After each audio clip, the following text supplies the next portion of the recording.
Hello everyone, hope you all are doing well. So आज हम करने वाले हैं क्लास 12 फिजिक्स का चैप्टर एटम्स। सो चलिए इसे स्टार्ट करते हैं और सीखते हैं इसके बारे में। सबसे पहला टॉपिक है इंट्रोडक्शन। सो इंट्रोडक्टरी पार्ट में हमें सबसे पहले बार जिन्होंने हमें एटम के स्ट्रक्चर के बारे में बताया, the person was J Thomson. और जो जे थॉमसन थे उनके अकॉर्डिंग जो एटम था उसके अंदर नेगेटिवली चार्ज्ड पार्टिकल्स होते हैं, यानी इलेक्ट्रॉन्स होते हैं, जो सब एटम्स में सेम होते हैं, सब एटम्स के लिए आइडेंटिकल होते हैं। लेकिन अब यहाँ पे एक बात आती है कि हमने तो ये पढ़ रखा है कि जो एटम होता है वो इलेक्ट्रिकली न्यूट्रल होता है, राइट।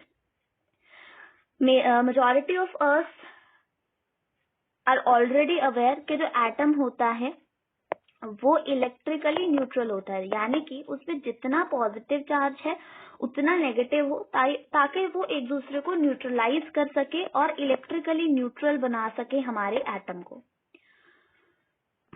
तो इसी के रिगार्डिंग हमारे दिमाग में क्वेश्चंस आने लगे कि क्या अरेंजमेंट होगी पॉजिटिव नेगेटिव, जो भी हमारे पास पॉजिटिव चार्ज है और इलेक्ट्रॉन्स है उनकी क्या अरेंजमेंट होगी एटम के अंदर। यानी कि हम ये सब क्वेश्चंस आ रहे थे कि क्या स्ट्रक्चर होगा एटम का।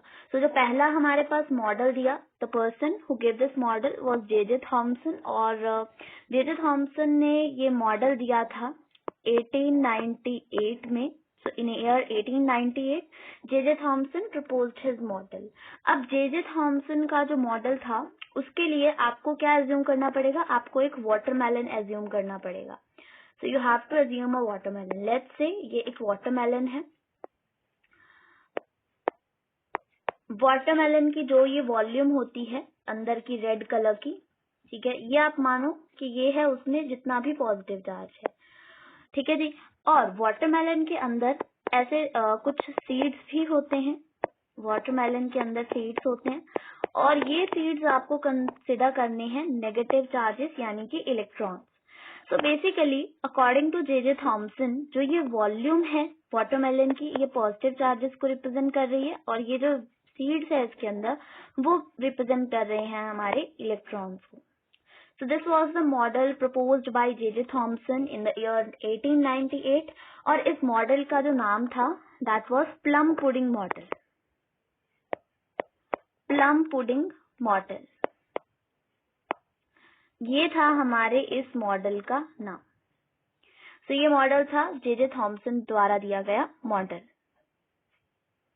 बट जैसे जैसे टाइम बीतता गया और बहुत से जो है एक्सपेरिमेंट्स हुए इस रिगार्डिंग स्ट्रक्चर ऑफ एटम को लेके, सो ये पाया गया कि जो इलेक्ट्रॉन्स और प्रोटॉन, इलेक्ट्रॉन्स और पॉजिटिव चार्जेस हैं, इनकी जो डिस्ट्रीब्यूशन है वो काफी डिफरेंट है जो जे थॉमसन ने बताई। सो यानी कि जे थॉमसन का मॉडल उतना सक्सेसफुल नहीं हो पाया, हम ये बोल सकते हैं, क्योंकि जो नए मॉडल्स आए उन्होंने कुछ और अरेंजमेंट बताई इलेक्ट्रॉन्स और पॉजिटिव चार्जेस की, है ना। अब नेक्स्ट हमारी एनसीईआरटी में एक पैराग्राफ दे रखा है जिसमें बताया गया है कि जो कंडेंस्ड मैटर है, यानी कि सॉलिड हो गया, लिक्विड हो गया, ठीक है, या फिर आप मान लो कि जो डेंस गैसेस होती हैं, ठीक है, उनमें हर एक टेम्परेचर पे, एट एवरी टेम्परेचर, ठीक है, एट ऑल टेम्परेचर क्या होता है, एट ऑल टेम्परेचर यहाँ पे क्या होता है, यहाँ पे हमें वेवलेंथ की एक कॉन्टिन्यूअस डिस्ट्रीब्यूशन मिलती है। हालांकि डिफरेंट इंटेंसिटी होती है, बट एक कॉन्टिन्यूअस जो है हमारे पास वेवलेंथ की डिस्ट्रीब्यूशन होती है, कॉन्टिन्यूअस डिस्ट्रीब्यूशन ऑफ वेवलेंथ रहती है हमारे पास। तो ये बात किसकी है, ये बात हमने की है सॉलिड, लिक्विड और डेंस गैसेस की एट ऑल टेम्परेचर। अगर वहीं पे हम बात करें लाइट की, तो अगर बात करी जाए लाइट की, तो लाइट जो है वो बनाती है डिस्क्रीट वेवलेंथ। सो यहाँ पे हम लिख सकते हैं कि जो लाइट है वो हमारे पास बनाती है डिस्क्रीट वेवलेंथ। सो ये एक पैराग्राफ है, अगर आप उसे रीड करेंगे तो उसमें से आपको यही कंक्लूजन मिलेगा कि सॉलिड, लिक्विड और डेंस गैसेस पे at all temperature continuous distribution होती है वेवलेंथ की, जब भी वो इलेक्ट्रोमैग्नेटिक रेडिएशन एमिट करते हैं। ठीक है जी, तो किस फॉर्म में करते हैं, वो एक कॉन्टिन्यूअस डिस्ट्रीब्यूशन जो है सेवरल वेवलेंथ्स की, उसको वो एमिट करते हैं, लेकिन उनकी इंटेंसिटी जो है वो डिफरेंट होती है। और ये माना जाता है कि ये जो रेडिएशन है ये एटम या मॉलिक्यूल्स की ऑसिलेशंस की वजह से है, ना कि उनकी ठीक है। हाँ जी, तो हम क्या बोलेंगे, दोबारा देखते हैं। जो सॉलिड, लिक्विड, डेंस गैसेस हैं वो इलेक्ट्रोमैग्नेटिक रेडिएशन एमिट करते हैं ऑल टेम्परेचर पे, और कॉन्टिन्यूअस डिस्ट्रीब्यूशन ऑफ वेवलेंथ को भी एमिट करते हैं, बट इंटेंसिटी उनकी डिफरेंट होती है। अब यहाँ पे जो ये रेडिएशन है ये किस वजह से एमिट हो रही है, ये हो रही है एटम्स की ऑसिलेशंस की वजह से, मॉलिक्यूल्स के ऑसिलेशन की वजह से। तो बेसिकली यहाँ पे ये हो रहा है इंटरैक्शंस के कारण, ये जो पूरा का पूरा है यहाँ पे, ये यहाँ पे हो पा रहा है इंटरैक्शंस के कारण बिटवीन एटम एंड मॉलिक्यूल्स। तो यहाँ पे आपकी इंटरैक्शंस प्रेजेंट है। अब अगर वही मैं बात करूं लाइट की, तो लाइट जो है वो भी आपकी एमिट जो है, लाइट कहाँ से एमिट होती है, लाइट एमिट होती है रेरिफाइड गैसेस से। ठीक है, तो वहां से जो एमिट होती है वो कहाँ पे, ग्लो ट्यूब के अंदर एमिट होती है, जैसे कि नियॉन साइन या मर्क्यूरी वेपर लाइट हो गया, उनमें डिस्क्रीट वेवलेंथ्स होती हैं। और यहाँ पे जो एटम्स के बीच की स्पेसिंग होती है ना वो काफी ज्यादा होती है, तो जिस वजह से क्या होता है कि जो भी रेडिएशन लाइट एमिट कर रही है, कौन एमिट कर रही है, लाइट एमिट कर रही है, वो इंडिविजुअल एटम्स की वजह से होती है, ना कि उनकी इंटरैक्शन की वजह से, क्योंकि उनके बीच की स्पेसेस ही बहुत ज्यादा है। तो एक बार मैं लास्ट टाइम और बता रही हूँ इस पैराग्राफ को, I know it's a bit complex but इतना भी नहीं है। तो देखते हैं क्या है। तो solid, liquid, dense gases at all temperature क्या करते हैं, इलेक्ट्रोमैग्नेटिक रेडिएशन एमिट करते हैं, जिसकी कॉन्टिन्यूअस डिस्ट्रीब्यूशन ऑफ वेवलेंथ होती है जिसमें, और यहाँ पे जो भी आपकी रेडिएशन एमिट हो रही है वो interaction between the atom and molecules के कारण हो रही है। बस ये बात है यहाँ पे सॉलिड, लिक्विड और डेंस गैसेस में। वही मैं बात करूं लाइट की, तो लाइट कहाँ से ओरिजिनेट होती है, लाइट ओरिजिनेट होती है आपकी रेरिफाइड गैसेस से, और वो ग्लो ट्यूब में बनती है, चाहे वो नियॉन साइन हो, चाहे वो मर्क्यूरी वेपर लाइट हो। ठीक है, इनकी डिस्क्रीट वेवलेंथ्स होती हैं, इनमें जो एटम्स होते हैं उनके बीच की स्पेसिंग बहुत ज्यादा होती है, जैसे यहाँ पे एक एटम है, यहाँ पे एक एटम है। तो अब इन दोनों में इंटरैक्शन कैसे हो पाएगी, जबकि सॉलिड, लिक्विड गैसेस में एक एटम यहाँ है तो एक एटम यहाँ है, तो इसीलिए इनकी इंटरैक्शन जो है इजीली हो पाती हैं। राइट, सो ये था सॉलिड, लिक्विड, गैसेस, ये सब चीजें हो गई अभी हमारी। अब हम चलते हैं हमारे नेक्स्ट टॉपिक के अंदर, वो है रदरफोर्ड के बारे में। तो जैसे कि मैंने बताया कि जे थॉमसन ने अपना प्लम पुडिंग मॉडल तो दिया, हालांकि उन्होंने जो मॉडल दिया उसमें उन्होंने काफी मेहनत की, बट वो मॉडल उतना सक्सेसफुल नहीं था, क्योंकि जो फर्दर स्टडीज हुई उसमें पाया गया कि जो एटम्स के अंदर, एटम्स के अंदर जो इलेक्ट्रॉन्स और पॉजिटिव चार्जेस के अरेंजमेंट है वो डिफरेंट है as mentioned by J Thomson. तो जे थॉमसन ने जो बताया उससे अलग है वो अरेंजमेंट। तो रदरफोर्ड ने क्या बताया, अब रदरफोर्ड की भी कहानी जान लेते हैं। रदरफोर्ड ने बताया हमें, रदरफोर्ड ने एक एक्सपेरिमेंट भी किया था, अल्फा पार्टिकल स्कैटरिंग एक्सपेरिमेंट। तो इन्होंने जो हमें बात बताई वो थी, सबसे पहले हम इनके ना मॉडल का नाम लिख लेते हैं। तो रदरफोर्ड का जो मॉडल है उसका नाम आप चाहे तो न्यूक्लियर मॉडल रख दो, nuclear model of atom, nuclear model of atom, चाहे तो आप उसका नाम प्लैनेटरी मॉडल ऑफ एटम रख दो, प्लैनेटरी मॉडल ऑफ एटम। ये इनके मॉडल का दोनों के दोनों नाम है, न्यूक्लियर मॉडल ऑफ एटम या प्लैनेटरी मॉडल ऑफ एटम। अब इनके मॉडल के अकॉर्डिंग क्या था क्या नहीं था वो हम देखेंगे।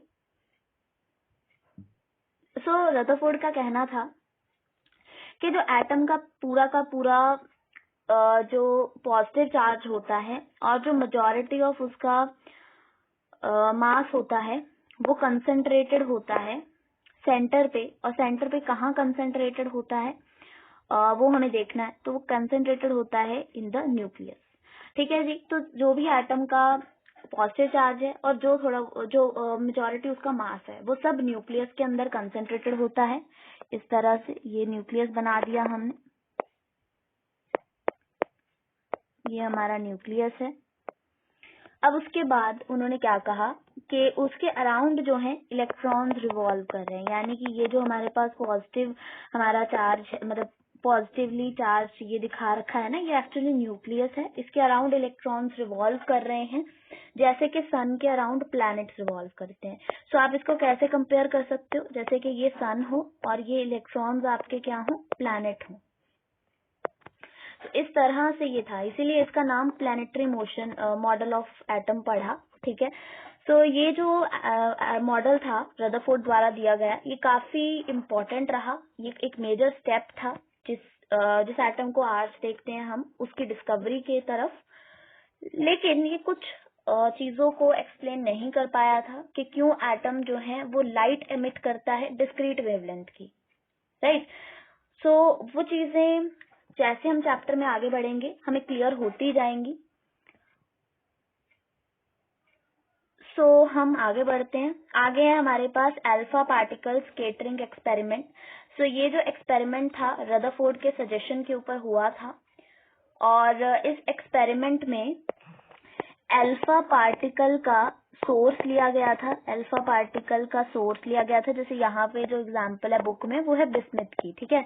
और यहाँ पे इसकी जो एनर्जी है वो है अराउंड 5.5 मेगा इलेक्ट्रॉन वोल्ट। तो ये उसकी एनर्जी थी, और ये एक रेडियो एक्टिव सोर्स है, किसका, अल्फा पार्टिकल का सोर्स लिया गया है। जो अल्फा पार्टिकल्स बिस्मिथ से जो थे एमिट करवाए गए थे, और उनको फिर उनके आगे क्या लगाया गया था, उनके आगे लगाया गया था थिन गोल्ड फॉयल, जो कि काफी ज्यादा थिन था, कि जैसे हम बोल लें कि वो सिंगल लेयर थिन था, जैसे कि इस तरह की ऐसी एक ही लेयर थी उसमें, ठीक है जी। तो एक थिन गोल्ड फॉयल था जो कि सिंगल लेयर जैसा था, और यहाँ पे इसकी थिकनेस भी बताई गई है बुक में 2.1 × 10⁻⁻7 मीटर थिकनेस, हो सके तो याद कर लेना 2.1 × 10⁻⁻7 मीटर ये गोल्ड फॉयल की थिकनेस थी। और जो अल्फा पार्टिकल्स थे, जैसे ही वो जा रहे थे, एमिट हो रहे थे, गोल्ड लीफ के पास है ना जा रहे थे, तो उनके आगे ना एक वो लगाई गई थी, स्क्रीन लगाई गई थी जिंक सल्फाइड की, और वो अल्फा पार्टिकल को डिटेक्ट करने के लिए क्या यूज किया गया था, एक रोटेटेबल डिटेक्टर यूज किया गया था, ठीक है जी। सो जिंक सल्फाइड की स्क्रीन थी, है ना। और यहाँ पे बस ऐसी ही कुछ चीजें थी। इसका हम एक डायग्रामेटिक व्यू भी देख लेते हैं। तो ये रहा हमारे पास वो व्यू। तो यहाँ पे ये है हमारे पास, let me just tell you, ये है हमारे पास source of alpha particle, source of alpha particle है ये हमारे पास, ठीक है जी। और ये लेड ब्रिक्स का कोई खास काम नहीं है, ये तो जस्ट कंसंट्रेट करने के लिए है, ताकि जो अल्फा पार्टिकल हमारा हो, अल्फा पार्टिकल वो ऐसे निकल जाए आगे। तो ऐसे ही अल्फा पार्टिकल सारे एक साथ ऐसे आ रहे थे, ठीक है। अब यहाँ पे ये है थिन गोल्ड फॉयल, और ये जो आपको दो बॉक्स दिख रहे हैं, ये जस्ट इन फॉइल्स को ये जो फॉयल है इसको टाई करने के लिए है यहाँ पे, ठीक है जी। सो यहाँ से अल्फा पार्टिकल आया, आई होप लेड ब्रिक्स का काम समझ आ गया होगा। थिन गोल्ड फॉइल्स के पास जब जाते हैं तो देखा, ठीक है, ये यहाँ से जाएंगे। अब ये रहा थिन गोल्ड फॉइल, और उसके बाद आप देख पा रहे होंगे ये जो स्क्रीन है ये जिंक सल्फाइड की स्क्रीन है, और यहाँ पे एक डिटेक्टर का इस्तेमाल किया गया है अल्फा पार्टिकल्स को डिटेक्ट करने के लिए, और ये डिटेक्टर है माइक्रोस्कोप, राइट। और यहाँ पे ये जो नाम है दो साइंटिस्ट का, इन्होंने ही ये एक्सपेरिमेंट परफॉर्म किया था, जस्ट रदरफोर्ड के तो यहाँ पे सजेशंस ही थे, है ना। तो यहाँ पे क्या क्या हुआ, क्या क्या नहीं हुआ, सब देखते हैं। तो हम एनसीईआरटी को रीड करते हैं, देखते हैं क्या लिखा है। यहाँ पे हमारे पास यही लिखा हुआ है कि in Rutherford's nuclear model of atom, the entire positive charge and most of the mass of the atom are concentrated in the nucleus with the electron some distance away. So, जो हमारे एटम का जो भी positive charge है और मास है वो centre पे कंसेंट्रेटेड है, और नेगेटिव चार्ज जो है वो उसके से थोड़ा दूर है और उसके अराउंड जो है रिवॉल्व कर रहा है। और नेगेटिव चार्ज क्या है, electron. The electrons would be moving in orbits around the nucleus just as the planets do around the sun. तो जिस तरह से सन के अराउंड प्लैनेट्स रिवॉल्व करते हैं, उसी तरह न्यूक्लियस के अराउंड हमारे इलेक्ट्रॉन रिवॉल्व कर रहे हैं। अब मैं बता दूं आपको कि रदरफोर्ड्स एक्सपेरिमेंट ने क्या सजेस्ट किया। न्यूक्लियस का उन्होंने साइज बताया, एटम का साइज बताया, तो हमें पता चलेगा कि एटम का और न्यूक्लियस के साइज में से कौन बड़ा है। उस बेसिस पे हमारे पास कुछ कंक्लूजन्स आएंगी और हम वो सब देखेंगे। अगर हम देखें तो यहाँ पे हम बात करने वाले हैं साइज की। तो साइज की अगर मैं बातें करूंगी, सबसे पहला है न्यूक्लियस। तो न्यूक्लियस का जो साइज है वो अराउंड 10⁻⁻15 मीटर है। और जो हमारे पास एटम का साइज है वो है 10⁻⁻10 मीटर। ठीक है। अगर हम इनको कंपेयर करेंगे तो हमें क्या पता चलेगा, जब हम इन दोनों को कंपेयर करेंगे तो हमें यहाँ से पता चलेगा कि हमारे पास जो एटम है वो 10⁵ टाइम्स बड़ा है एज कंपेयर टू किससे, न्यूक्लियस से। ठीक है। एटम जो है वो ज्यादा बड़ा है न्यूक्लियस से। कितना बड़ा है, 10⁵ टाइम्स बड़ा है। आई होप ये बात समझ आई होगी। तो इसीलिए ये चीज हो रही है, क्या चीज हो रही है कि जब आपके अल्फा पार्टिकल्स की बीम आ रही है तो most of the alpha particle gold foil से एकदम सीधे सीधे पास हो रहे हैं। ठीक है।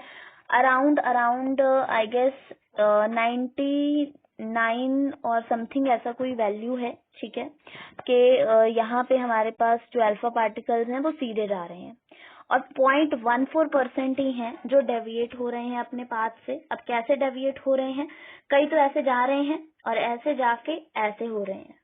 ठीक है जी, कई सीधे जा रहे हैं 0.14, कई ऐसे जा रहे हैं, कई अपने पाथ को रिट्रेस कर रहे हैं। कौन रिट्रेस कर रहे हैं, 1 in 8000, 8000 में से कोई एक अपना पाथ रिट्रेस कर रहा है, यानी 180 डिग्री से ज्यादा एंगल पे डिफ्लेक्ट हो रहा है। अगर कोई डिविएट हो रहा है 90 डिग्री से ज्यादा तो वो इस तरह से जा रहा है, ऐसे। अब ये क्यों हो रहे हैं ऐसे, तो मैं बताती हूँ। यहाँ पे जैसे ये अगर न्यूक्लियस है आपका, ठीक है, और ये एटम है, ठीक है, तो जैसे यहाँ से कोई अल्फा पार्टिकल आया, सो बहुत से अल्फा पार्टिकल्स जो यहाँ से आए होंगे, मतलब अल्फा पार्टिकल यहाँ पे पड़े हुए हैं, वो तो ऐसे आ गए। ठीक है। अब अल्फा पार्टिकल जो है कोई जो यहाँ आया, अब इसके पास आया, अल्फा पार्टिकल भी पॉजिटिव है, ये भी पॉजिटिव है, इसीलिए वो डिफ्लेक्ट होके ऐसे चला गया। ये आया, यहाँ पे आया, ये भी पॉजिटिव है, ये न्यूक्लियस भी पॉजिटिव है, इसीलिए थोड़ा सा ऐसे डेविएट हो गया अपने पाथ से। अब जो ये वाला अल्फा पार्टिकल है, कौन सा वाला, let me just tell you, ये वाला अल्फा पार्टिकल है, ये वाला अल्फा पार्टिकल है, ये ऐसे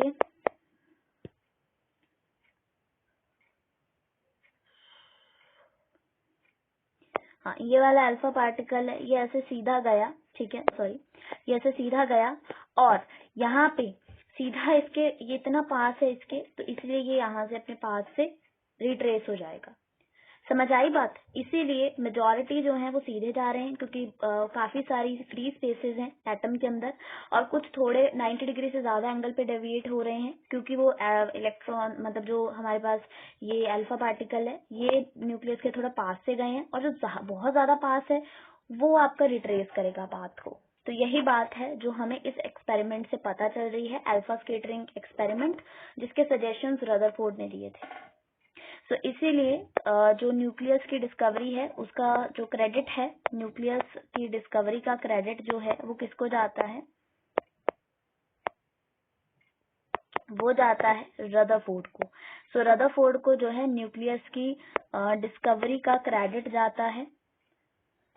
ये काफी इम्पोर्टेंट बात है। अब अल्फा पार्टिकल की अगर मैं बात करूं तो अल्फा पार्टिकल जो है उसके ऊपर जो आपका चार्ज है वो कितना होता है, वो होता है इसके ऊपर 2e, जो हीलियम के ऊपर होता है। ठीक है, सॉरी 2e होता है, हाँ जी, हीलियम के ऊपर, और जो मास होता है वो 4u होता है। आई होप ये दोनों बातें क्लियर हुई होंगी, और यही बातें हैं जो हमें जाननी जरूरी हैं। अब आप कहोगे कि गोल्ड जो लीफ है, सॉरी गोल्ड जो फॉइल है ना, वो उसका न्यूक्लियस क्यों नहीं जो है डेविएट हो रहा, उसका न्यूक्लियस क्यों स्कैटरिंग प्रोसेस में स्टेशनरी रह रहा है। तो उसका कारण ये है कि जो गोल्ड का न्यूक्लियस है वो 50 टाइम हैवियर है अल्फा पार्टिकल के न्यूक्लियस के, जिस वजह से वो वहां पे स्टेशनरी रह पा रहा है। तो यही मेन बातें हैं। यहाँ पे ना ग्राफ है किसका, scattering angle theta in degree और नंबर ऑफ स्कैटर्ड पार्टिकल्स का। ये ग्राफ जरूर आप ध्यान में रखना। यहाँ पे ये डेटा दिया हुआ है हमें, और ये काफी ज्यादा इम्पोर्टेंट है। इसको जरूर देखना और जो हमने समझा उस बेसिस पे इसको समझने की कोशिश करना। ये ग्राफ है जो काफी ज्यादा इम्पोर्टेंट है। सो hope you all enjoyed watching this video. If you enjoyed watching this video, please like, share and subscribe the channel for watching more videos, and thank you and stay tuned.